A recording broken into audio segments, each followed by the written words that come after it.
ଗୋଟିଏ ବିଦ୍ୱାନ ଏବଂ ବୁଦ୍ଧିମାନ ବୃଦ୍ଧ ବ୍ରାହ୍ମଣଟିଏ ଥାଏ। ସେ ପ୍ରତ୍ୟେକ ଦିନ ଗୋଟିଏ ମନ୍ଦିରରେ ପୂଜା ପାଠ କରେ। ଥରେ ସେ ରାଜ୍ୟର ରାଜା ଗୋଟିଏ ସଭା ଡକାଇଲେ ଏବଂ କହିଲେ କି ମନ୍ତ୍ରୀବର, ଆମ ରାଜ୍ୟର ଆଖପାଖରେ ବଡ଼ ବଡ଼ ବିଦ୍ୱାନ ପଣ୍ଡିତ କିମ୍ବା ବ୍ରାହ୍ମଣମାନଙ୍କୁ ଡକାଅ। ମନ୍ତ୍ରୀ ରାଜାଙ୍କ ଆଦେଶରେ ବଡ଼ ବଡ଼ ବିଦ୍ୱାନ କିମ୍ବା ବ୍ରାହ୍ମଣକୁ ଡକାଇଲେ। ସେହି ସଭାରେ ବଡ଼ରୁ ବଡ଼ ବୁଦ୍ଧିମାନ ବିଦ୍ୱାନ କିମ୍ବା ପଣ୍ଡିତ ଆସିଲେ। ସେହି ସଭାକୁ ସେ ବୃଦ୍ଧ ବ୍ରାହ୍ମଣ ମଧ୍ୟ ଆସିଲା।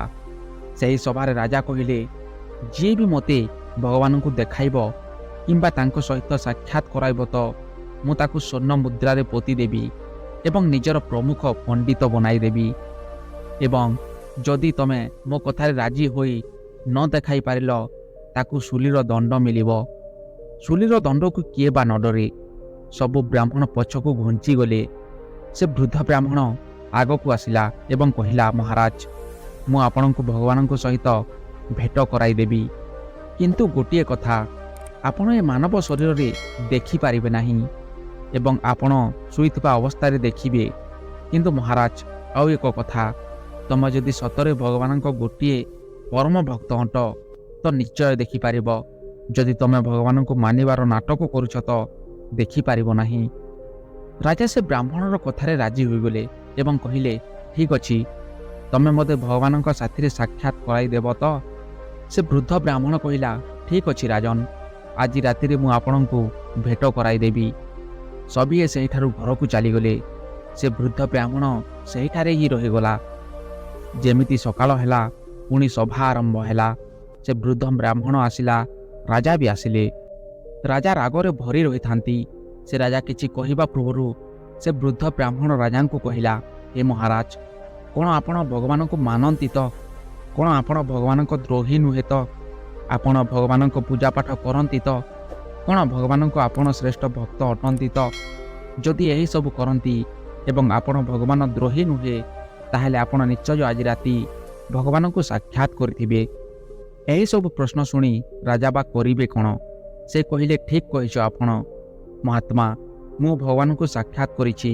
ମୁଁ ତାଙ୍କ ସହିତ କଥା ମଧ୍ୟ ହେଲି। ଆପଣ ତ ସତରେ ଗୋଟିଏ ବିଦ୍ୱାନ ଏବଂ ବୁଦ୍ଧିମାନ ବ୍ରାହ୍ମଣ। ମୁଁ ଆଜି ଏହି ସଭା ମଧ୍ୟରେ ଆପଣଙ୍କୁ ଆମ ରାଜ୍ୟର ମୁଖ୍ୟ ପଣ୍ଡିତ ହିସାବରେ ନିୟୋଜିତ କରିଲି। ସଭା ସରିଯିବା ପରେ ସେ ବ୍ରାହ୍ମଣ ରାଜାଙ୍କୁ ଏକୁଟିଆ କହିଲା, ମହାରାଜ, ଆପଣ ମୋ ଉପରେ କ୍ରୋଧ ନ କରି ଆପଣଙ୍କ ମୁଖ୍ୟ ପଣ୍ଡିତର ପଦ କାହିଁକି ଦେଲେ? ରାଜା ହସିଲେ ଏବଂ କହିଲେ, ହେ ବ୍ରାହ୍ମଣ, ମୋ କଥାକୁ ଶୁଣି ସବୁ ବଡ଼ ବଡ଼ ବିଦ୍ୱାନ ପଣ୍ଡିତ ପଛକୁ ଚାଲିଗଲେ। ଆପଣ ଆଗକୁ ଆସି ମୋ କଥାରେ ରାଜି ହୋଇଗଲେ ଏବଂ ଆପଣ ବୁଦ୍ଧିମତାରେ ମୋତେ ବ୍ରହ୍ମହତ୍ୟାରୁ ମୁକ୍ତି କରିଲେ ଏବଂ ନିଜର ବୁଦ୍ଧିମତାର ପ୍ରମାଣ ଦେଲେ।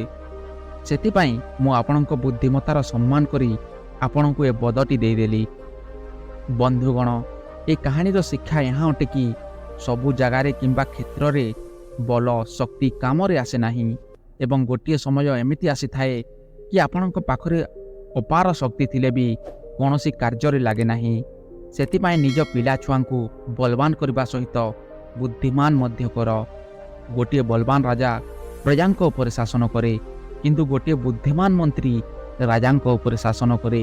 ମନ୍ତ୍ରୀଙ୍କ ସାହାଯ୍ୟରେ ହିଁ ରାଜା ନିଜର ଶାସନ କାର୍ଯ୍ୟକୁ ବହନ କରେ। କିନ୍ତୁ ସେହି ସ୍ଥାନରେ ରାଜା ଯଦି ବଳବାନ ସହିତ ବୁଦ୍ଧିମାନ ହୋଇଥାଏ ତ ସେହି ଜାଗାରେ ମନ୍ତ୍ରୀର ବେଶୀ କିଛି ସାହାଯ୍ୟ ଲୋଡ଼ା ପଡ଼େ ନାହିଁ। ସେଥିପାଇଁ ନିଜ ପିଲା ଛୁଆଙ୍କୁ ପୁଷ୍ଟିକର ଖାଦ୍ୟ ସହିତ ଚାଣକ୍ୟ ନୀତି, ଗୀତା, ଭାଗବତ, ରାମାୟଣ ପଢ଼ିବାକୁ କୁହନ୍ତୁ।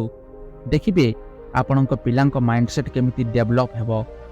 ଆପଣଙ୍କ ପିଲା ଛୁଆଙ୍କ ଉପରେ ଆପଣଙ୍କ ଟିକିଏ ଧ୍ୟାନ ତାଙ୍କର ଜୀବନକୁ ପରିବର୍ତ୍ତନ କରିଦେବ। ତ ବନ୍ଧୁଗଣ, ମୁଁ ତ ଚ୍ୟାନେଲକୁ ସବସ୍କ୍ରାଇବ୍ କରିବାକୁ କହିବି ନାହିଁ।